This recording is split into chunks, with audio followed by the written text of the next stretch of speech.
영혼의 어두움이라는 제목으로 함께 주님 말씀 나눌 때 여러분 심령에 주님의 평화가 함께하기를 축복합니다. 러시아의 작가 톨스토이가 1859년 농민들 자녀를 가르치기 위해서 교육용 교과서로 읽기 좋은 동화, 우화, 자연 한 230여 편의 이야기를 통해서 교훈을 주고 지혜를 주는 책을 편집을 했습니다. 그게 러시아 독본이라는 책인데 이 책에 나오는 이야기를 잠깐만 하겠습니다. 사자가 어디선가 너무 무섭고 큰 우렁찬 소리가 늪에서 들려왔습니다. 그래서 그 소리를 들어오니까 개굴개굴개굴 하는 그 봄에 여러분 개구리가 함께 이렇게 울어대는 이 울음소리를 듣고 사자가 굉장히 놀랐습니다. 사자는 스스로 생각했습니다.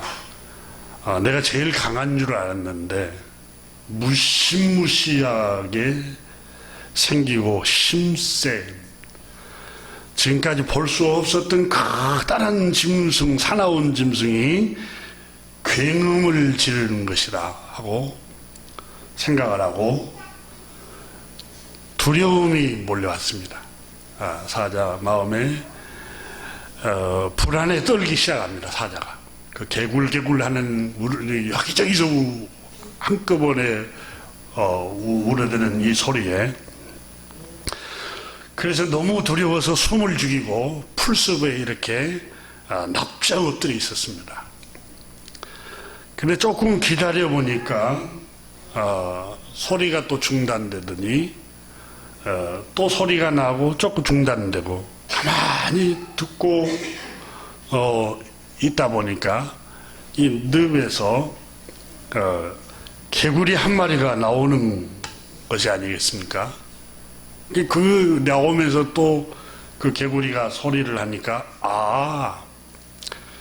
이 사나운 어떤 무섭게 생긴 짐승이 우는 줄 알았는데 이 조그마한 개구리가 연합을 해서 함께 소리를 지르니까 사자가 단숨에 개구리를 한 발로 짓밟아 버렸습니다.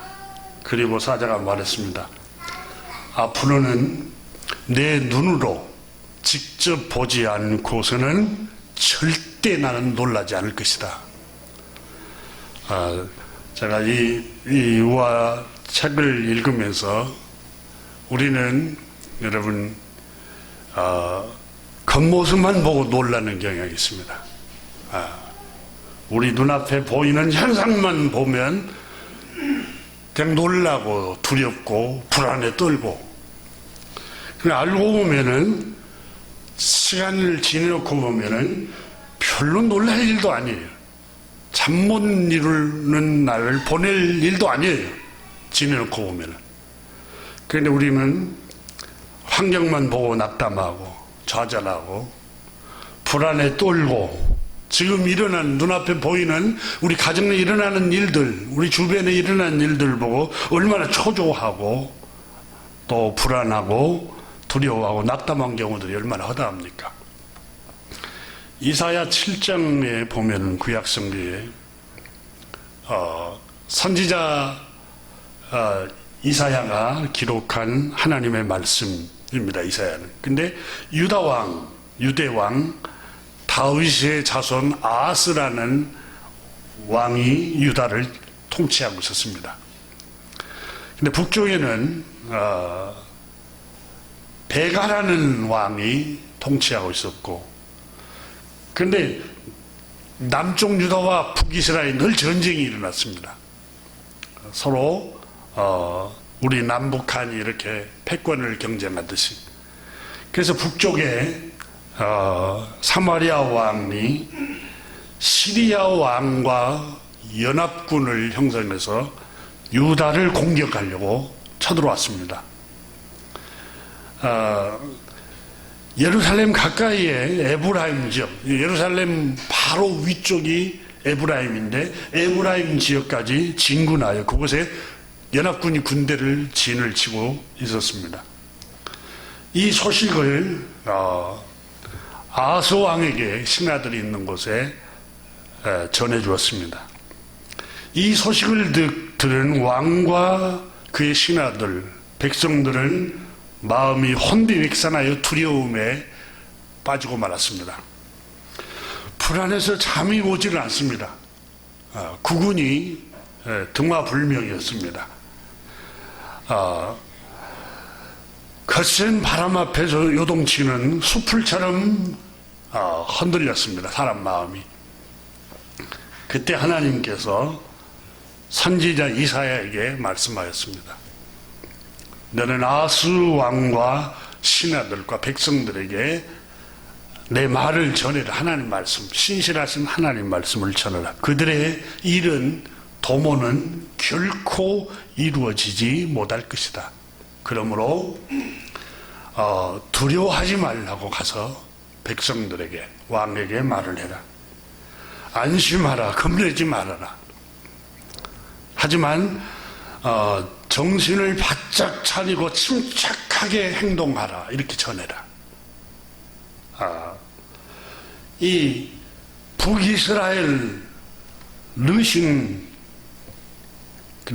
르말리아의 아들이 크게 분노하여도, 시리아 군대와 북이스라엘이 크게 분노하여도 그 부지깽이에서 나오는 연기에 불과하니 결코 두려워하거나 겁내지 말거나 낙담하지 말라고 가서 외치라.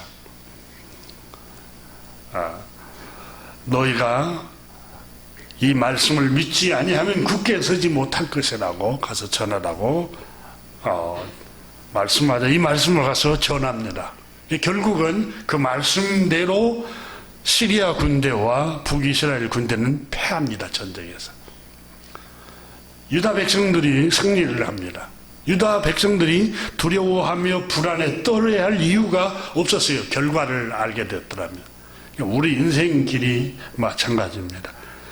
로마서 8장에는 여러분, 하나님을 사랑하는 자, 그 뜻대로 부르심을 입은 자는 모든 게 협력해서 마침내는 선한 결과를 가져온다고 그랬어요.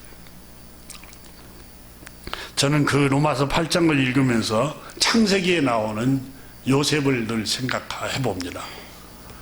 17살에 노예로 팔리기 전에 형들이 시기하여 구덩이에 쳐넣어버렸을 때 울며 형님 나 살려달라고 애원하면서 그토록 슬퍼하며 애원했지만 형들이 시기한 거, 그래서 결국은 구덩이에 넣어버리고 마침내는 미디안 장사꾼에게 노예로 인신매매 형들이 해버리잖아요.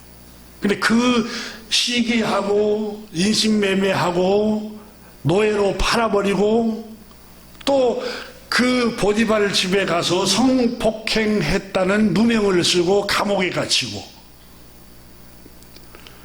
근데 그 감옥에 갇히는데 애굽 바로 왕의 두 신하가 거기에 와서 감옥에 수감되는 일 때문에 꿈을 해몽해서 마침내 요셉이 바로 궁의 총리의 길로 인도해서 마침내는 형들이 양식을 사러 왔을 때 한탄하지 마소서, 형님들 두려워하지 마소서, 하나님께서 이 굶주림과 기근 때를 미리 내다보시고 주님께서 형님들이 나를 판 게 아니라 형님들의 손을 통해서 나를 먼저, 우리 가족을 살리기 위해서 먼저 나를 이곳에 보냈습니다. 형님들이 나를 판 게 아니라 하나님께서 먼 미래에 우리 형제들이 굶주림으로부터 건져내시기 위해서 하나님 나를 이곳으로 인도했습니다. 그러니까 시기할 때는 형들이 미웠겠죠. 구덩이에 쳐넣어버렸을 때는 형들을 죽이고 싶을 정도로 증오심이 일어났겠죠. 감옥에 갇혔을 때 억울한 누명을 쓸 때는 얼마나 억울했겠습니까? 근데 이 모든 고난이 결국은 마침내 합력해서 선을 가져오는 결과를 가져왔습니다. 다윗의 범죄에 대해서 지난주에 잠깐 나눴는데, 그 범죄 때문에 다윗의 자녀들끼리 칼이 떠나지 않고, 다윗의 그 음란한 범죄 때문에 그 아들 솔로몬도 이방 여자를 방탕하면서, 허랑방탕하면서 탕자처럼 생활하잖아요. 가정과 자녀들이 다 파산돼 버리고 망하잖아요. 그걸 역사에 기록을 해놓고 오고 오는 세대들마다 다윗의 가정을 보면서 저런 생활을, 저런 죄악에 빠지면은 가정은 저렇게 되는구나, 선을 이루게 하는 거예요. 바라보고 교훈을 받게 하고.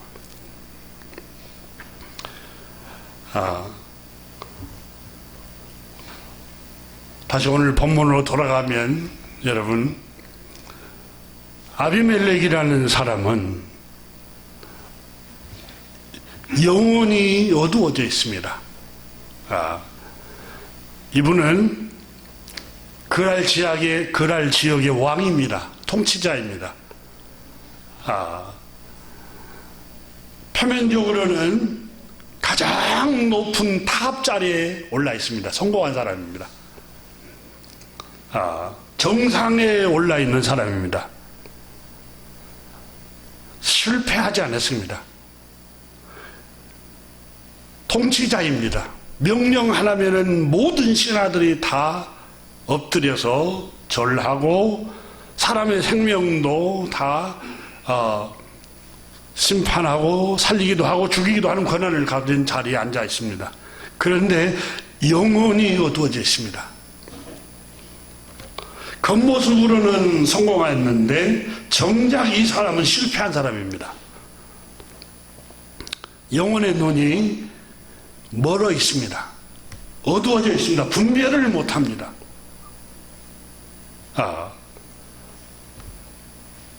오늘 성경에 보면은 본문 말씀 9절을 한번 보십시오. 창세기 20장 9절 말씀을 봅니다.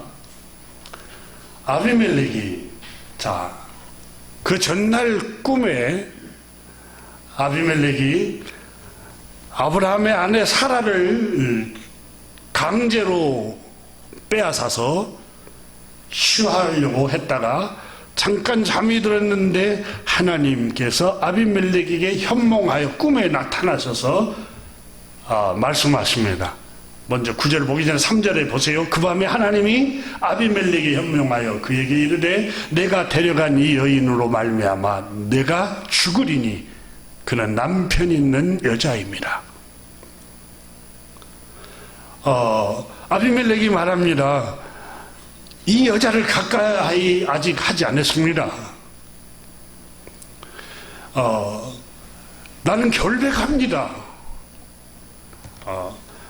이 여자의 오빠 아브라함이, 남편이 이 여자는 내 누이라고 말해서 남의 아내라고, 자기 아내라고 말하지 않았기 때문에 내가 데려온 겁니다.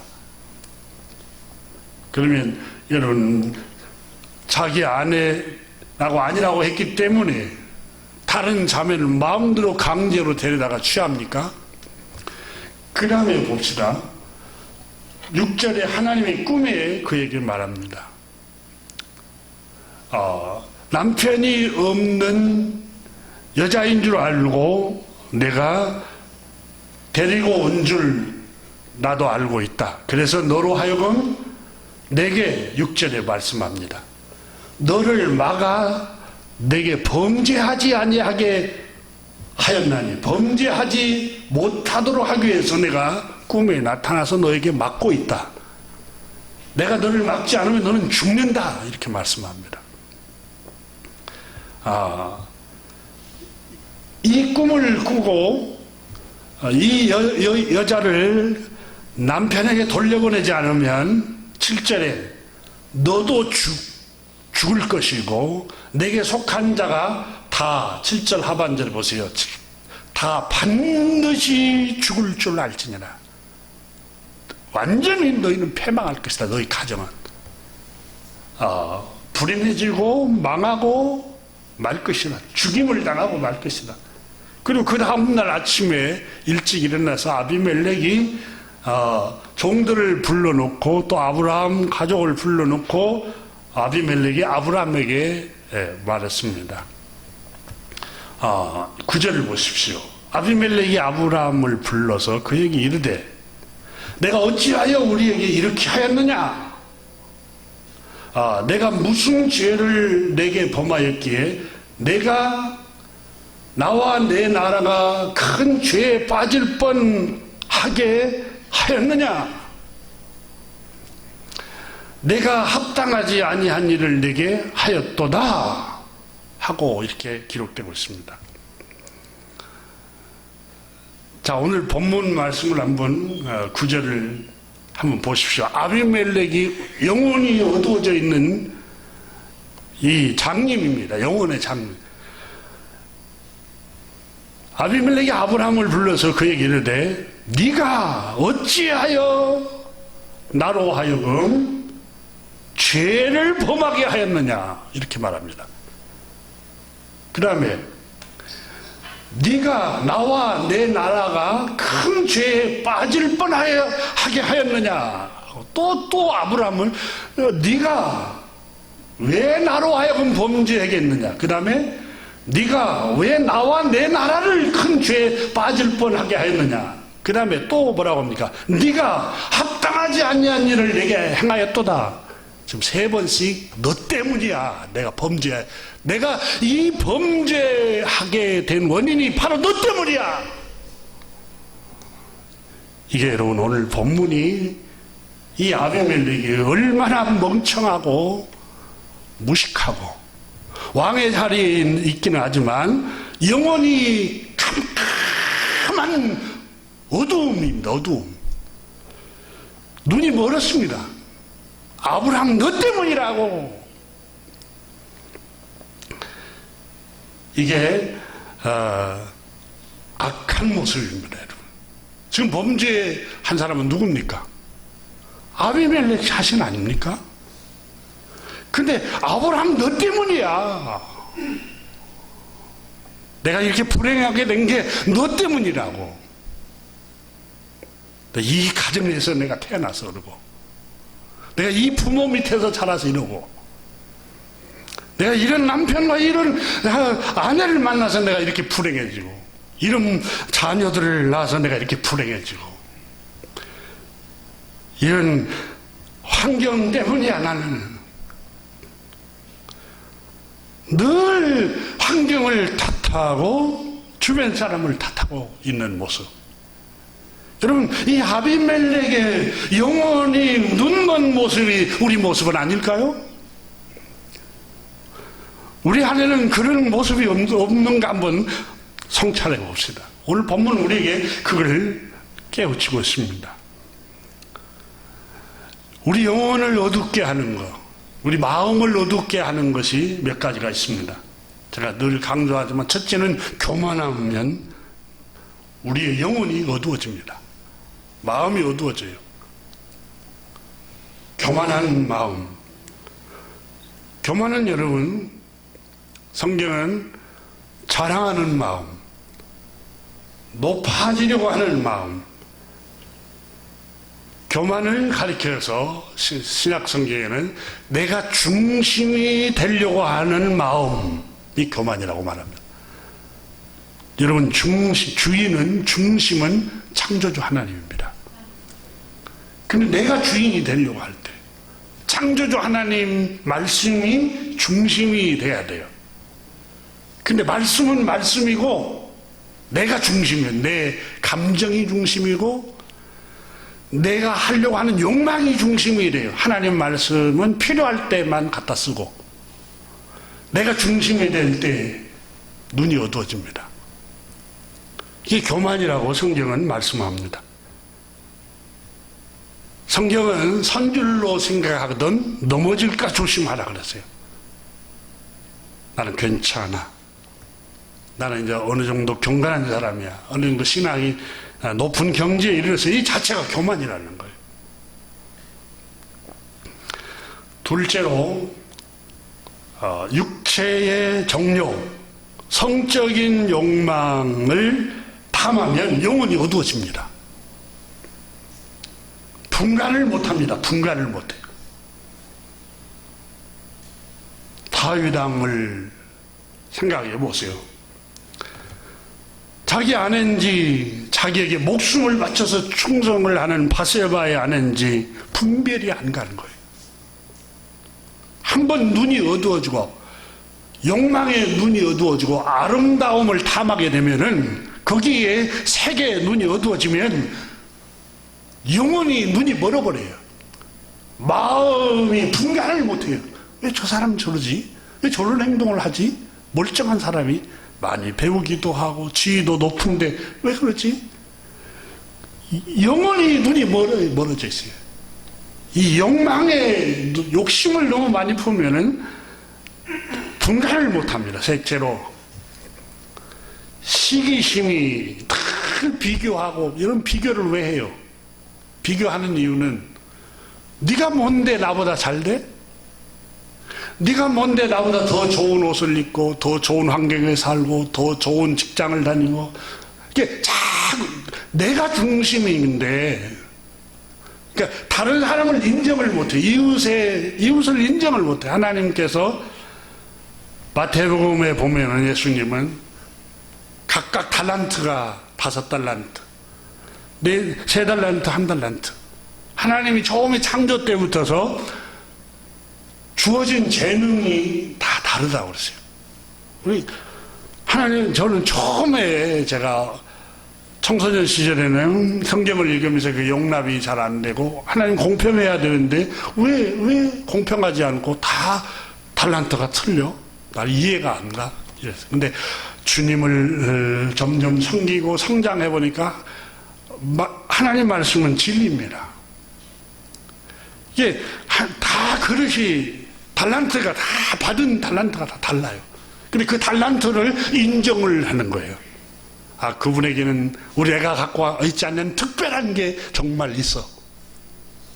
근데 내가 특별한 줄 알았는데 내가 무시한 사람을 또 내가 가지고 있지 않는 보이지 않는 하나님의 숨겨진 특별한 달란트가 또 숨겨져 있는 게 또 있어요. 다 인정하면 돼요. 받아들이고 인정하면. 근데 이 시기심이라는 게 자꾸 비교하니까. 가인이 왜 자기 동생을 시기합니까? 넌 동생 주제에 왜 나보다 더 신실해? 왜 나보다 주님을 더 사랑해? 왜 하나님을 예배하는데 그렇게 주님이 흡양하는 예배를 드려? 그래서 둘로 데리고 나가서 때려 죽여버리잖아요. 이 시기심이 눈에 씌이니까 혈육인 줄 몰라요. 혈육이 원수로 보이는 원수로.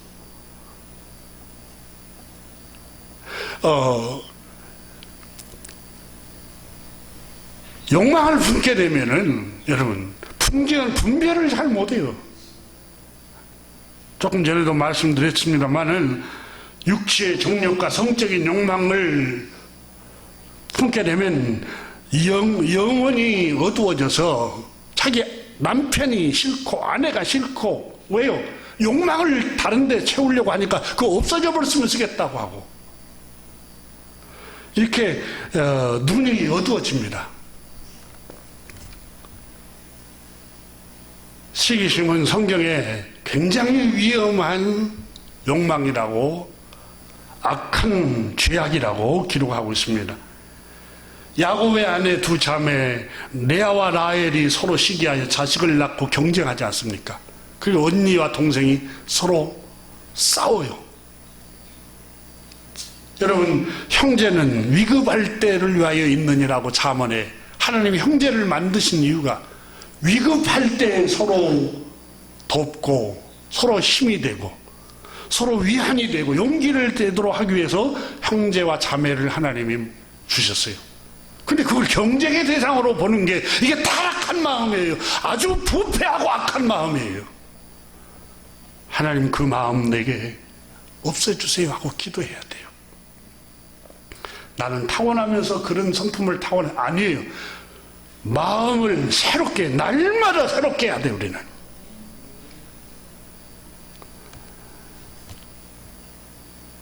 또 하나의 우리의 영혼을 멀게 하고 어둡게 하는 게 물질의 탐욕을 품으면은 어둡게 만듭니다.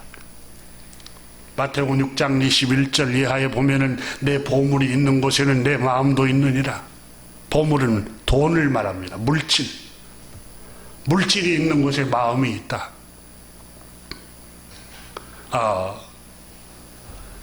눈은 몸의 등불이니 그렇잖아요. 우리 몸이 건강 안전하려면 눈이 잘 보여야 자동차에 부딪히지도 않고 또 위험을 피할 수 있죠. 길을 오가면서. 근데 우리 몸의 눈은 등불과 같다. 그러므로 눈이 상하면, 눈이 굉장히 밝으면 온몸이 밝을 게 온몸이 안전할 것이요. 눈이 나쁘면 온몸이 어두울 것이니 온몸이 위험할 것이니. 그러므로 이 눈을 빗대어서 그러므로 너에게 있는 빛이 너의 영혼 안에 너의 마음 안에 있는 빛이 어두우면 그 어두움이 얼마나 심하겠느냐. 그러면서 한 사람이 두 주인을 섬기지 못할 것이니 혹 이를 미워하고 저를 사랑하거나 혹 이를 중히 여기고 저를 경히 여김이나 너희가 하나님과 재물을 겸하여 섬기지 못하느니라. 그러니까 우리 마음에 돈을 가장 우선순위에 두고 하나님처럼 섬기면 영혼이 어두워진다는 거예요. 그래서 디모데에서의 여러분 돈을 사랑하는 마음이 일만하게 뿌리라. 일만하게 뿌리라면 모든 불행의 원인이 거기서 난다. 불행의 원인이 거기서 나요. 많은 근심에 빠지고 시험과 올무에 넘어지게 되어 있나니 그러세요. 그래서 우리 주님은 입을 것, 먹을 것, 쓸 것, 일용할 양식이 있으면 감사함으로 지내라고 말씀합니다. 오늘 본문의 아비멜렉이라는 임금은 탑의 자리에 앉아 있습니다. 성공한 사람입니다. 최고의 자리에 앉아 있어요. 사람들이 다 우러러보고 박수갈채를 치는 왕의 자리에, 통치자의, 대통령의 자리에 앉아 있습니다. 모든 신하들이 그 앞에서 복종을 합니다. 그런데 이 사람의 영혼은 눈이 멀어 있습니다. 표면적으로는 성공한 사람입니다. 표면적으로는 높은 시에 있습니다. 그러나 이 사람은 영혼이 어두워져 있습니다. 표면적으로는 좋은 직장을 가졌어요. 우리나라에서 또한 세계적으로 좋은 학교를 나왔어요. 인류대를 나왔어요. 남들이 선망하는 직장을 그 자리에서 근무를 해요. 연봉도 많고 좋은 자동차를 타고 다니고 좋은 집을 짓고 살고 좋은 환경에서 살아요. 근데 영혼이 어두워진 사람들이 얼마나 많은가 몰라요. 이 아비멜렉이 바로 영혼이 어두워 있습니다. 무엇이 문제인지를 잘 몰라요. 아브라함 네가 문제야. 너의 아내 사라가 문제야. 오늘 9절에 뭐라고 말씀합니까? 다시 한번 보십시오. 아비멜렉이 아브라함을 불러서 그에게 이르되 내가 어찌하여 우리에게 이렇게 하였느냐. 자기가 탈취하고 강제로 빼앗고 탐욕의 눈이 어두워서 사라를 데려다가 취하려고 했는데 아브라함, 네가 왜 너 때문이야? 이렇게 말하고 있습니다. 또 사라 때문이라고 말합니다.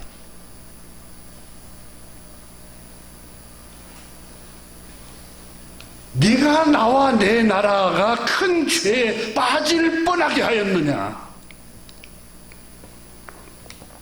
네가 합당하지 아니한 일을 내게 행하였도다. 계속해서 아브라함 너 때문이야. 너가 그랬어. 너 때문에 내가 이렇게 불행하게 되고 너 때문에 하나님께 내가 징계를 받고 있는 거야. 이게 영혼의 어두움입니다. 여러분, 교우 여러분, 오늘 성경에는 원인이 누구 때문입니까? 아비멜렉 자신 때문이지 않습니까? 우리가 보니까 얼마나 웃깁니까? 이 아비멜렉이라는 사람. 근데 그게 우리 모습이에요. 한번 생각해 보세요. 내가 불평하고, 내가 원망하고, 내가 투덜거리고, 내가 불만이 가득한 거 남편 때문이야. 그놈 인간 때문이야. 그놈 인간. 옆에 내 때문이야. 그놈 자식 때문이야. 환경 때문이야. 가난 때문이야. 교회 때문이야. 장로님 때문이야. 권사님 때문이야. 목사 때문이야. 우리는 늘 원인을 주변의 사람에게 탓을 찾고 있습니다. 이게 타락했다는 그 증거입니다. 내가 악하다는 증거예요. 내가 부패했다는 내 영혼의 어두움의 증거예요. 그것이. 여러분, 문제 해결이 요나서에 풍랑이 잔잔해질 때가 언제입니까? 평화가 찾아올 때 언제입니까? 풍랑이 일고 두려움과 불안에 시달릴 때엔 요나가 말씀에 불순종할 때. 그래, 나는 모든 원인을 찾아보려고 했어요. 배가 너무 무거워서 배가 파손될 것 같다. 배에 실어 있는 상인들의 물건을 다 우선 살고 보자. 배 바다에 다 던져도 풍랑이 멈추질 않아요. 무거운 금, 은 다 던져도 멈추질 않아요. 주님, 요나가 나를 던져라. 내가 원인이다. 나를 내가 희생해야. 여러분, 요나를 던졌어. 요나. 배가 거짓말처럼 평화가 찾아옵니다. 모든 평화는 여러분, 내가 하나의 미랄이 썩어져 죽어갈 때 평화가 찾아오는 거예요.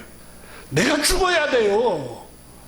내 혈기가 죽어야 되고, 내 욕정을 죽여야 되고, 내 탐심을 죽여야 되고, 내 욕망을 죽이고, 날마다 바울 선생이 말한 것처럼 나는 날마다 죽노라. 자꾸 자기를 쳐서 죽이는 때에 가정의 평화가 찾아오는 거예요. 네가 죽어야 돼.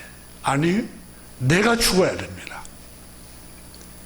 자식이 그 성질을 아니, 내가 죽이면 돼. 내가 죽으면 돼요.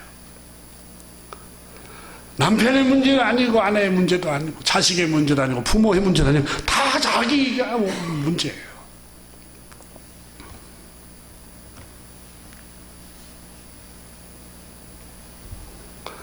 내가 이렇게 불행하게 된 것은 다 환경 탓이다. 너 때문이다. 너 아브라함 때문이야. 이게 죄로 타락했다는 증거입니다. 창세기 3장에 인류가 타락한 모습이 기록이 됩니다. 아담과 하와가 타락합니다. 사탄이 유혹에서 타락했다고 얘기하지만 성경을 분명히 읽어보십시오. 통찰해보세요. 사단이 유혹도 했지만 창세기 3장 6절에 이렇게 기록합니다. 여자가 그 나무를 본즉 먹음직도 하고 보암직도 하고 지혜롭게 할 만큼 탐스럽기도 한 나무인지라. 탐욕이 생기니까 그걸 선악과를 취하게 되지 않습니까? 원인이 뭐냐면 여자가 하와가 본즉 먹음직도 하고 보암직도 하고 지혜롭게 할 만큼 탐스럽게 보이는, 너무너무 매력적으로 보이니까 자기 마음에 탐욕이 생기는 거예요. 그래서 그래서 불순종하고 그래서 타락한 거지. 저 사탄 때문에, 저 선악과 때문에. 선악과를 왜 만들어놔가지고 이렇게 인류를 불행하게 했는가 모르겠다고. 여러분, 그 성경 말씀은 선악과에 초점이 맞춰져 있지 않아요. 인간의 탐욕 때문에 타락의 원인이 왔다는 걸 말씀하고 있는 거예요. 여러분, 어떤 글을 읽을 때 중간에 빼버리고 앞뒤 문장 한 골만 가지고 이해하면 오해하잖아요. 다 우리말 있잖아요. 처음부터 끝까지 다 들어보고 얘기하자고. 그래서 다 들어보고 나서 이 말을 하려고 했구나. 그러니까 성경도 여러분, 지금 창세기 3장에 아담과 하와가 타락한 원인이 자신의 욕망을 절제를 못해서 타락한 거예요. 탐스러운 거. 여러분, 탐스럽다는 말은 거기에 빠지고 싶다, 미혹되다, 끌려가다, 이런 의미를 갖고 있어요. 우리 마음을 끌고 가는 거 있다면 한번, 이건 달콤하고 매력적인 게 아니라 이건 유혹이다라는 생각을 한번 해야 돼요. 나를 넘어뜨리게 하고 나를 사망으로 끌고 가는 것이다 생각을 하면서 정신을 차려야 돼. 그래서 성경에 깨어라, 근신하라, 그 말이 여러분 잠 안 자지 않고 기도만 해라, 그런 의미가 아니에요. 깨어라, 정신을 차리라는 말은 바로 그거예요. 그런 유혹이 왔을 때, 매력적으로 끌려갈 때에, 거기에 빠져들려고 할 때에 정신을 똑바로 차리라, 그 말이에요. 그게 근신하라, 깨어라, 그 말이지. 물리적으로 잠 안 자는 것만이 아니에요.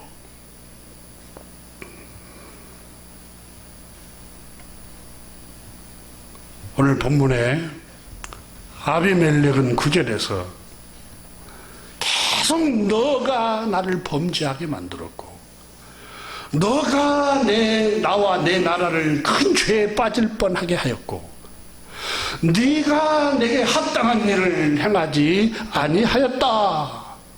계속해서 이 눈먼 소리만 합니다. 그래서 예레미야 17장에는 만물보다 부패한 게 사람 마음이라고 그랬어요. 마태복음 7장 3절부터 5절에는 우리 주님께서 말씀하셨습니다. 어찌하여 형제의 눈 속에 있는 티는 보고 내 눈 속에 있는 들보는 깨닫지 못하느냐. 저 사람이 나를 유혹을 해서 그런다고, 저 환경이 나를 유혹해서 그런다고. 그렇지 않아요. 여러분, 내가 문제예요. 내가, 내 눈에 있는 들보, 내가 의지만 있고 내가 그런 깨끗한 마음을 갖고 있고 마음을 비우고 있으면은 아무리 유혹을 해도 흔들리지 않아요. 왜? 내 마음이 그런 어두움으로 가득 차 있지 않기 때문에, 분별이 하기 때문에. 분별하는데 어떻게 넘어져요?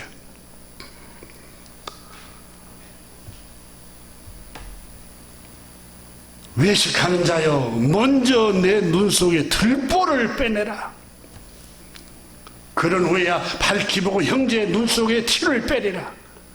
모든 원인은 나의 들보를 성찰하는 거예요. 신앙생활은 나를 돌아보는 게 신앙생활이에요. 뭐 교회 이게 이렇게 고쳐야 한다, 뭐가 잘못했다, 이게 아니라 먼저 여러분 나를 돌아보는 게 신앙생활이에요. 내 영혼을 돌아보고 내 마음을 돌아보고. 목회자도 설교하는 게 목적이 아니라 자기 영혼을 돌아봐야 돼요. 자기를 먼저 돌아보고 성찰해야 돼요. 모든 게 그래요. 아버지도 명령만 할 게 아니라, 지적만 할 게 아니라 자기를 돌아봐야 돼요. 가정에서. 엄마도 마찬가지고. 오늘 본문에 주님께서 창세기를 통해서 말씀합니다. 남의 탓을 하지 말고 모든 문제 해결책은 너 자신에게 있다. 너를 돌아보라는 거예요. 늘 불만이 가득 차고 늘 남의 탓만 하고 환경만 탓하고 주변 사람들만 탓하고 주변 환경만 탓하는 사람은 부패한 마음이 가득 찬 마음이에요.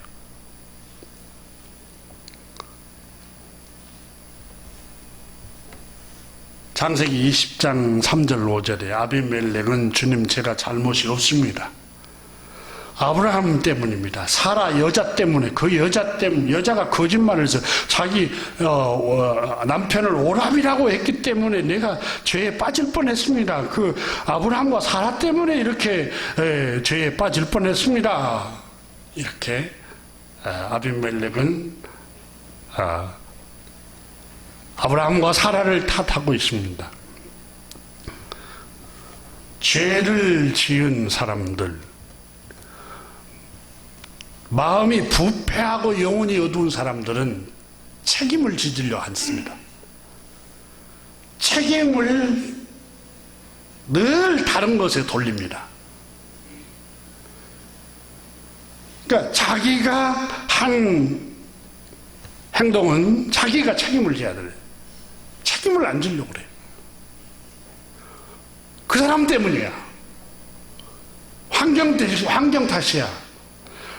늘 환경만 탓하고 그래서 불만이 가득 차고 불평으로 가득 찹니다. 이게 죄를 지은 부패한 마음의 특성입니다.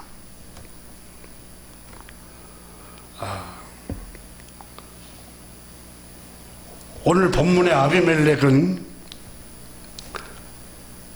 남의 아내를 강제로 취하여 자기가 취해버리려고 했지 않습니까? 왜 그랬을까요? 아비멜렉 마음에서 오는 탐욕 때문에 그렇습니다. 모든 행동은 우리 주님께서는 마음에서 나온다 그랬어요. 마음에 가득한 것이 입으로 나오고, 마음에 선을 쌓은 사람은 그 쌓은 선에서 선이 나오고, 마음에 악을 쌓은 사람은 늘 마음에 평상시에 불만이 가득 차고, 늘 원망한 사람은 말끝마다 원망하는 소리 나오고 말끝마다 불평하는 소리 나올 수밖에 없어요. 그 쌓은 게 그게 나오게 돼 있어요. 쌓아놓은 게. 이 아비멜렉은 성적인 욕망, 마음이 늘 크게 품고 있었던 거예요. 그래서 그게 나오는 거예요. 그 욕망에 눈이 가리니까 이게 남의 여잔지 자기 아내인지도 모르고 분간이 안 가는 거예요. 분간이 안 가는 거예요.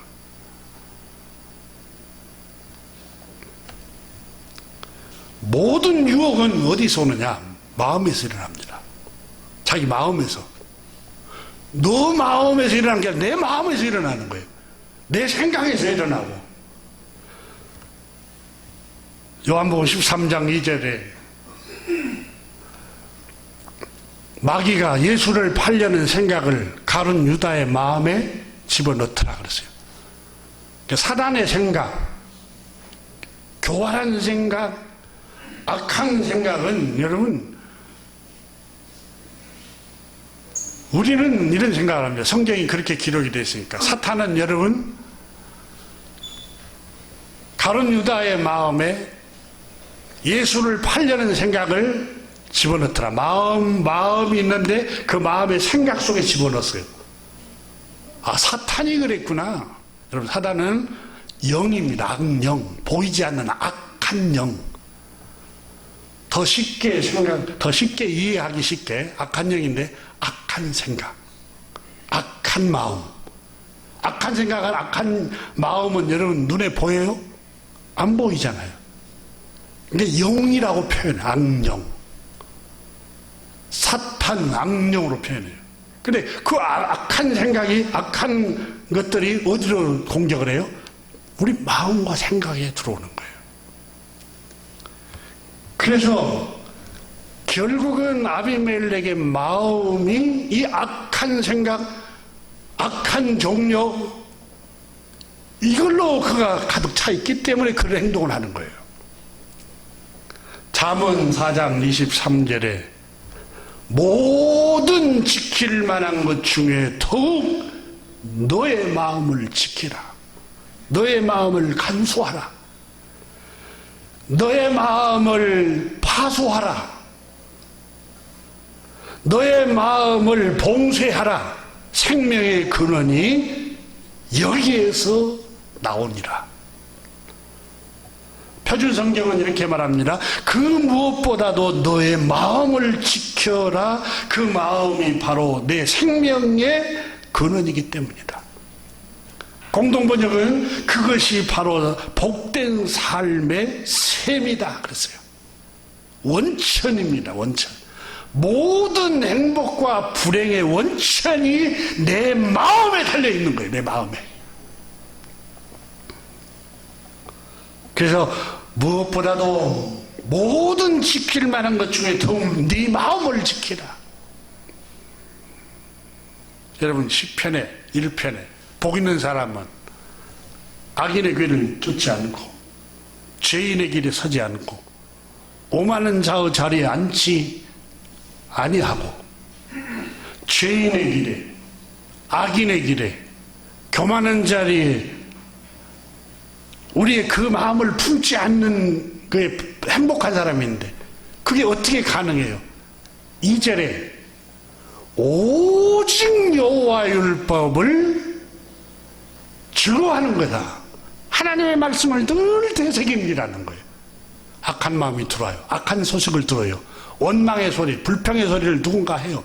그게 우리 마음이 신기해지지 못하도록 하나님의 말씀으로 그걸 다시 되새김질해서 그걸 몰아내야 돼요. 여러분 모든 지킬 만한 것 중에 더욱 네 마음을 지키라. 이 말은 지키라는 말을 히브리 단어로 나짜르라는 단어를 썼는데 보호하다, 방어하다, 보존하다, 파수하다, 감시하다, 봉쇄하다 라는 뜻이에요. 그러니까 모든 지킬 만한 것 중에 너 마음을 지키라. 내 마음을 지키고 교우 여러분들 스스로의 마음을 지키라는 게, 이 지키라는 말을 나짜르라는 말을 방어하다, 보존하다, 파수하다, 감시하다, 봉쇄하다. 누구를 감시하려고 하지 말고 내 마음을 감시하려고 해야 돼요. 응? 다른 사람 감시하려고 하지 말고 내 마음에 유혹이 들어오고 있는가? 악한 마음이 들어오고 있지는 않는가? 탐욕의 마음이 들어오고 있지 않는가? 성적인 욕망이 들어와서 내 마음에 스며들고 있지 않는가?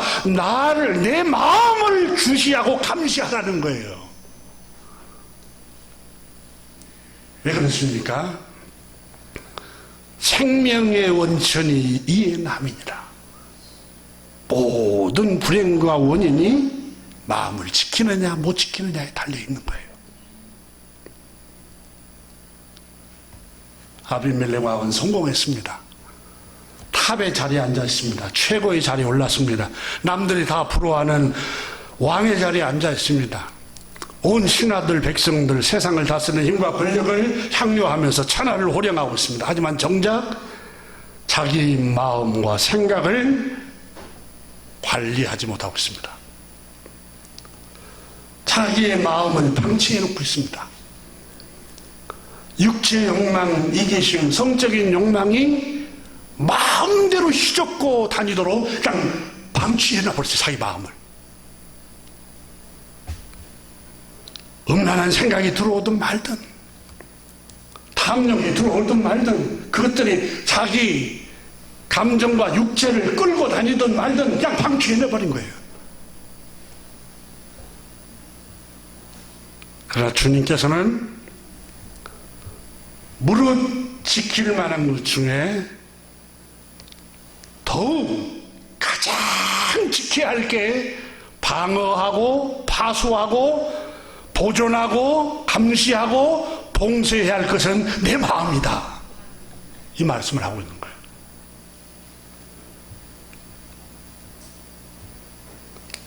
자기 마음을 지키는 게 신앙생활이에요.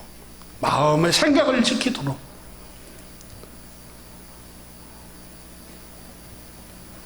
그 마음이 자기 마음대로 됩니까? 안 되잖아요. 그래서 기도하는 거예요. 하나님 도와주세요. 잠언 21장 1절에 왕의 마음이 여호와의 손에 있으므로 마치 번물과 같아서 그가 임의로 인도하시느니라. 나의 마음을 다스릴 수 있는 분은 오직 하나님 한 분뿐입니다. 그래서 성경에는 수많은 사람들이 구약 성경에 믿음의 조상들 붙어서 마음이 슬프고 마음이 괴롭고 근심이 되고 번민이 되고 마음이 아프고 슬프고 잠 못 이루는 밤을 지낼 때 마음을 주체할 수 없을 때 어떻게 합니까? 내 마음대로 안 되니까 조용히 하나님 앞에 엎드립니다.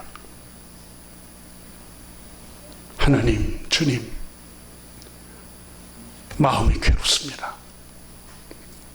주의 마음이 번민됩니다. 주의 마음이 격정된 마음이 진정이 안 됩니다. 나 자주 넘어집니다. 주여. 나 자주 슬퍼합니다. 주님, 어찌하면 좋습니까? 사무엘상 1장에 보면은 한나가 1장 10절에 한나가 마음이 괴로워서 여호와께 기도하고 통곡하며 오래 기도하는 동안에 엘리가 한나 입을 주목한즉 한나가 속으로 말하며 입술만 움직이고 음성은 들리지 아니하므로 엘리 제사장이 그가 술 취한 줄로 생각하는지라 엘리가 그에게 이르되 내가 언제까지 취하여 있겠느냐 포도주를 끊으라 하니 한나가 대답하여 이르되 내 주여 그렇지 아니하나이다. 나는 마음이 슬픈 여자라 포도주나 독주를 마신 것이 아니요 여호와 앞에 하나님 앞에 내 심정을 통한 것뿐이오니. 이게 기도입니다.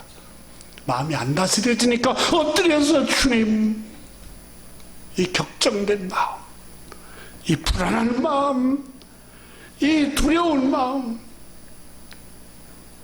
여러분, 기도의 가장 근원은 바다를 가르기 위해서 기도하고 어떤 눈에 보이는 물리적인 표적을 위해서 기도하는 게 아니라 제일 기도의 핵심은 우리의 마음에 있는 상처를 치유합니다. 기도할 때.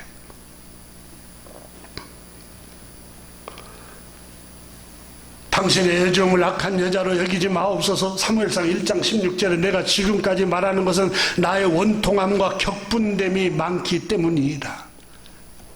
분노, 원통함이 많아서 내가 엎드려서 기도합니다.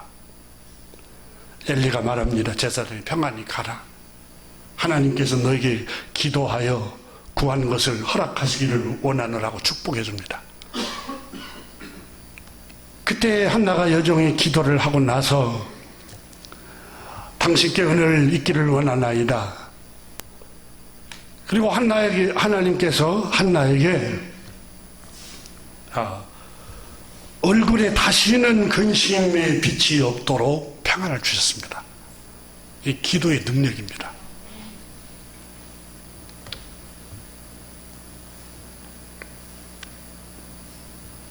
앞이 캄캄할 때 기도 잊지 마세요. 마음에 분노 가득 찰 때 기도했나요? 마음에 분노가 가득 찰 때, 격분이 될 때, 억울할 때, 마음이 너무 불안할 때 조용히 하나님 보좌 앞에 엎드려서 기도하는 겁니다. 그때 마음이 다스려집니다. 또 하나는 찬양할 때 여러분 번뇌가 사라집니다. 성경에 기록되잖아요. 사울왕이 마음이 번뇌될 때 다윗이 영감 있는 찬양을 수금으로 탈 때 악신이 떠나, 악신이라는 말이 귀신이 떠났구나. 맞습니다. 근데 그 원문을 보면은 번뇌케 하는 신은 여러분 영적인 겁니다. 번뇌란 말은 불안, 근심, 염려, 두려움, 이건 물질이 아니잖아요. 추상적인 단어잖아요. 영적인 그런 것들이 떠나더라는 거예요. 번뇌하는 신, 근심이 떠나고 불안이 떠나고 염려가 떠나고 슬픔이 떠나고 영감 있는 찬양을 부르면 여러분 마음에 격정된 게 평온해집니다. 이게 찬양의 능력이에요. 그리고 가장 중요한 게 하나님의 말씀입니다. 히브리서 4장 12절에 하나님 말씀은 살아있고 활력이 있어 좌우에 날선 어떤 검보다 예리하여 혼과 영과 및 관절과 골수를 찔러 죽이기까지 하며 또 마음과 생각을 뜻을 판단하니 지은 것이 하나도 그 앞에 나타남이 안음이 없고 만물이 벌거벗은 같이 다 드러나느니라. 말씀을 읽다 보면, 말씀을 듣고 말씀을 묵상하다 보면 우리 마음이 다스려집니다. 겨우 여러분 야고보서 1장에 14절에 사실은 사람이 자기 욕심에 끌려서 유혹을 당하고 함정에 빠지게 되는 것입니다. 공동번역에 이렇게 나옵니다. 욕심이 잉태하면 죄를 낳고 죄가 자라면 죽음을 가져옵니다. 왜 아비멜렉에게 반드시 너 죽을 것이다. 죄를 낳았기 때문에 그렇습니다. 그럼 아비멜렉의 죄는 욕심이 마음에 찼기 때문에 그렇습니다. 나의 사랑하는 형제 여러분 속지 마십시오 라고 바울 선생이 야고보 사도는 말합니다. 모든 싸움, 다툼이 어디로부터 나옵니까? 너희 지체 중에 싸우는 정욕으로부터 나오는 것이 아니냐. 욕심에서 나옵니다. 하나님께서 우리 마음을 다스리도록 기도하고 찬양하고 또한 말씀을 주의 하루 묵상합시다. 기도하겠습니다. 하나님 아버지 감사합니다. 모든 원인이 나 때문입니다. 문제 해결도 나에게 있습니다. 주님 지혜를 주옵소서. 예수 그리스도 이름으로 축복하며 기도드립니다. 아멘.